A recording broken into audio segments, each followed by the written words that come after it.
고린도후서 1장 말씀입니다. 하나님의 뜻으로 말미암아 그리스도 예수의 사도된 바울과 형제 디모데는 고린도에 있는 하나님의 교회와 또 온 아가야에 있는 모든 성도에게 하나님 우리 아버지와 주 예수 그리스도로부터 은혜와 평강이 있기를 원하노라. 찬송하리로다.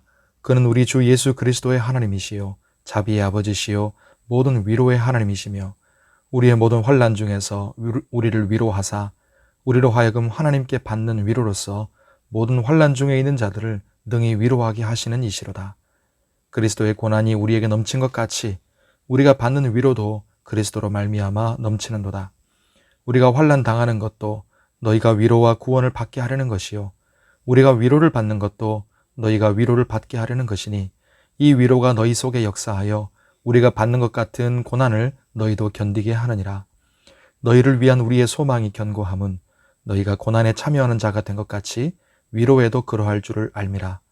형제들아, 우리가 아시아에서 당한 환난을 너희가 모르기를 원하지 아니하노니 힘에 겹도록 심한 고난을 당하여 살 소망까지 끊어지고 우리는 우리 자신이 사형 선고를 받은 줄 알았으니 이는 우리로 자기를 의지하지 말고 오직 죽은 자를 다시 살리시는 하나님만 의지하게 하심이라. 그가 이같이 큰 사망에서 우리를 건지셨고 또 건지실 것이며 이후에도 건지시기를 그에게 바라노라. 너희도 우리를 위하여 간구함으로 도우라. 이는 우리가 많은 사람의 기도로 얻은 은사로 말미암아 많은 사람이 우리를 위하여 감사하게 하려 함이라. 우리가 세상에서 특별히 너희에 대하여 하나님의 거룩함과 진실함으로 행하되 육체의 지혜로 하지 아니하고 하나님의 은혜로 행함은 우리 양심이 증언하는 바니 이것이 우리의 자랑이라. 오직 너희가 읽고 아는 것 외에 우리가 다른 것을 쓰지 아니하노니 너희가 완전히 알기를 내가 바라는 것은 너희가 우리를 부분적으로 알았으나 우리 주 예수의 날에는 너희가 우리의 자랑이 되고 우리가 너희의 자랑이 되는 그것이라. 내가 이 확신을 가지고 너희로 2번 은혜를 얻게 하기 위하여 먼저 너희에게 이르렀다가 너희를 지나 마게도냐로 갔다가 다시 마게도냐에서 너희에게 가서 너희의 도움으로 유대로 가기를 계획하였으니 이렇게 계획할 때에 어찌 경솔히 하였으리요. 혹 계획하기를 육체를 따라 계획하여 예 하면서 아니라 하는 일이 내게 있겠느냐. 하나님은 미쁘시니라. 우리가 너희에게 한 말은 예하고 아니라 함이 없도다. 우리 곧 나와 실로아노와 디모데로 말미암아 너희 가운데 전파된 하나님의 아들 예수 그리스도는 예하고 아니라 함이 되지 아니하셨으니 그에게는 예만 되었느니라. 하나님의 약속은 얼마든지 그리스도 안에서 예가 되니 그런즉 그로 말미암아 우리가 아멘하여 하나님께 영광을 돌리게 되느니라. 우리를 너희와 함께 그리스도 안에서 굳건하게 하시고 우리에게 기름을 부으신 이는 하나님이시니 그가 또한 우리에게 인치시고 보증으로 우리 마음에 성령을 주셨느니라. 내가 내 목숨을 걸고 하나님을 불러 증언하시게 하노니 내가 다시 고린도에 가지 아니한 것은 너희를 아끼려 함이라. 우리가 너희 믿음을 주관하려는 것이 아니요 오직 너희 기쁨을 돕는 자가 되려 함이니 이는 너희가 믿음에 섰음이라. 아멘. 오늘 기도할 때 하나님이 은혜 주시기를 바랍니다. 바울은 고린도 전서를 쓴 후에 고린도를 방문해서 얼마간 그들과 시간을 보내겠다고 계획을 했었지만 고린도에 먼저 보냈던 디모데가 와서 전해준 소식 때문에 계획을 변경하여 갑작스럽게 방문을 합니다.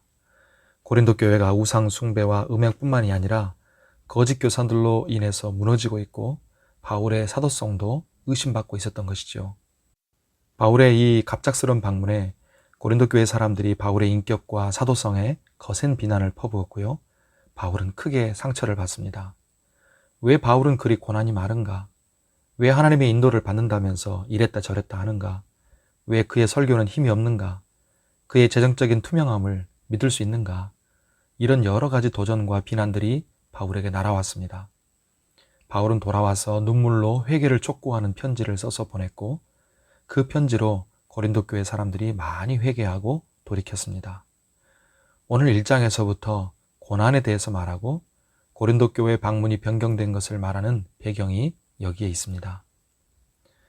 성도가 받는 고난은 한편으로는 인생을 살아가면서 겪는 삶의 여러 가지 고난들이 있고 또 한편으로는 예수 그리스도의 복음을 위해서 당하는 복음의 고난이 있습니다. 그런데 이 모든 고난들은 성도인 우리의 영적인 유익을 위한 것입니다. 시편 119편 71절에 말씀하지요. 고난 당한 것이 내게 유익이라. 이로 말미암아 내가 주의 율례들을 배우게 되었나이다. 고난을 통해서 우리 성도는 하나님의 뜻을 깨닫게 되고 하나님을 알아가게 됩니다. 그리고 오늘 말씀에 고난이라는 말이 나올 때 위로라는 말이 함께 나오는 것을 주목하시기 바랍니다. 이렇게 고난은 하나님의 넘치는 위로를 경험하게 하고요. 오직 죽은 자를 다시 살리시는 하나님만 의지하게 합니다. 바울이 고난이 많고 약하다 비난을 받았지만 사실 우리도 삶의 고난, 복음의 고난 등 많은 고난을 당하고요. 또 우리도 약합니다.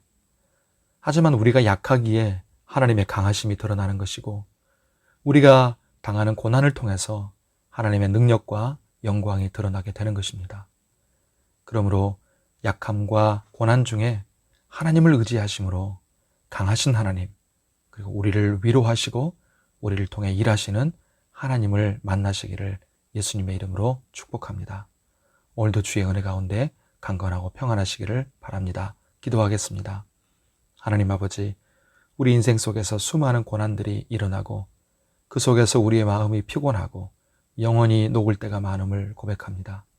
하지만 오늘 말씀처럼 고난이 우리와 또 우리 교회의 유익을 위한 하나님의 은혜임을 깨닫게 하여 주시옵소서.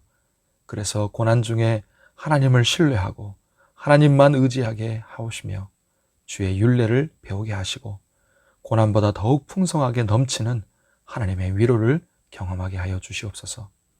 바울도 그랬고 우리 주님도 그러셨듯이 우리도 눈물 골짜기로 지나갈 때 그곳에 하나님이 준비해 두신 많은 샘과 은혜의 피로 힘을 얻게 하여 주시옵소서. 그리고 우리 각자와 우리 교회를 통해 하나님이 이루시고자 하는 모든 뜻과 소명을 이루어 주시옵소서.